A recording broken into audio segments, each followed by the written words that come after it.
Hello, Tamara here, author of The Profitable Good and creator of the Sustainability Lens Game.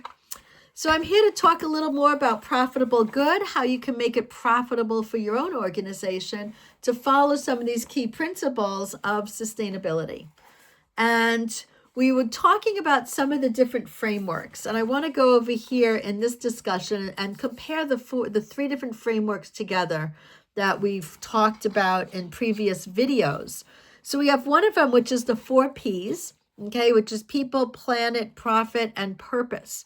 Okay, purpose is something people don't think about a lot of times with the 4 Ps, but it's putting that intentionality behind what you're doing. So it's not just a checklist now, it's something that becomes more integrated. We have the 4 pillars where we're looking at fair trade, for example, or organics, any kind of model that's imposed on a business or a business can conscribe to that's going to help build some kind of certifiable awareness. Okay, so in this case, we're looking at the institution, right? Whether it's fair trade, organic, B Corp, there's an institution that's setting up some kind of guidelines. There's consumers that are believing in those guidelines and purchasing goods based on those certifications. There's producers, okay, that are complying with whatever needs to get done to create the goods and services. And then we also have governments. So we're recognizing that trade happens in different environments, and there's different rules and regulations that come into play.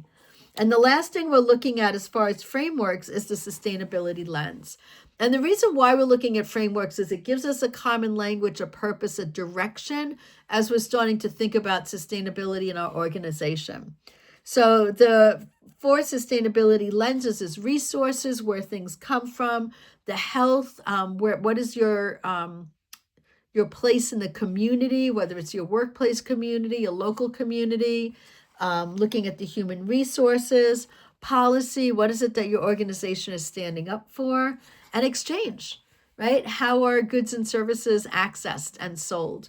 So when we look at these 4 frameworks, we can start analyzing them through different areas. And I have this comparison chart I want to go through. So the 4 Ps is more of an internal thing. It's looking at what's happening within my organization. It's very purpose-driven, and it's helping to clarify my intent, what it is I want to be doing.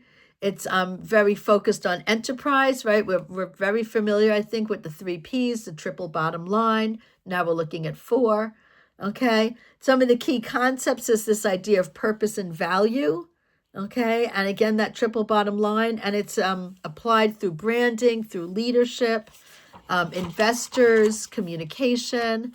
And different examples could be like having a mission statement that's measurable, having your sustainability, ROI, return on investment, having a social purpose, your mission and vision.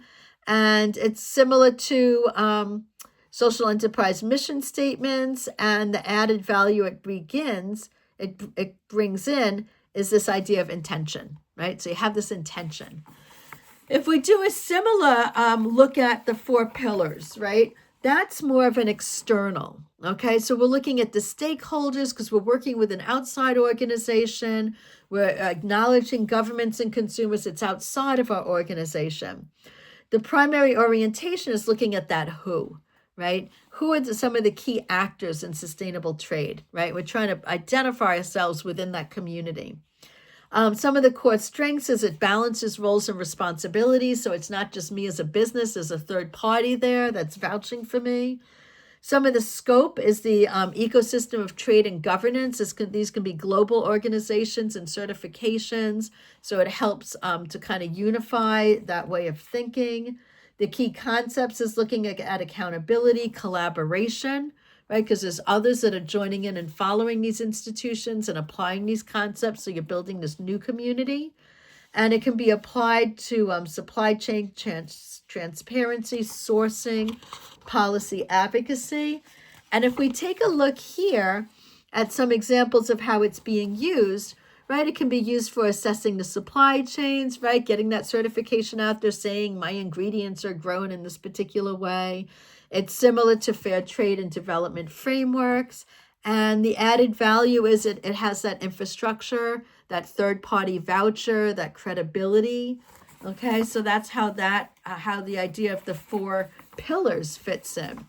And then the last framework that we're looking at, and in this book, we're going to be having all these 3 frameworks working together. We're going to see how does that work? How does it work for them to work? So we have the 4 sustainability lenses. So this is more holistic. This is looking inside. This is looking outside. It's a full spectrum, looking at all parts within the enterprise. The orientation is more in the how, okay, where the 4 P's is the why are you doing this? The 4 pillars is the who's doing this? This one is the how are you going to do it? Okay, very action oriented. That's why this is called a guidebook. Okay, it's not a textbook, it's a guidebook where action. The scope of this is it's interconnected, it's internal, it's external. Okay, so this is very all-encompassing. Some of the key concepts is about access, governance, impact, well-being, and it can be applied to business, decision-making. It can be done as a standalone project, a social experiment. And some of the examples of use is by mapping. We could be mapping sustainability across our business model, which we will be doing. And it also has, it's similar to systems thinking. It has ideas of permaculture in it, because again, we're looking holistically. And it adds value by operationalizing sustainability through reflection. Okay, so again, it's giving us this perspective, right? It's a lens we're looking through. It's giving us this new perspective on our organization. So those are our frameworks, okay? Our frameworks. And what we're going to do next is start seeing, well, how can we guide, right? How is this going to become a guidebook? And before we jump into that, we're going to jump into ourselves and learn a little bit more about, well, who are we as entrepreneurs? So stay tuned. Thanks.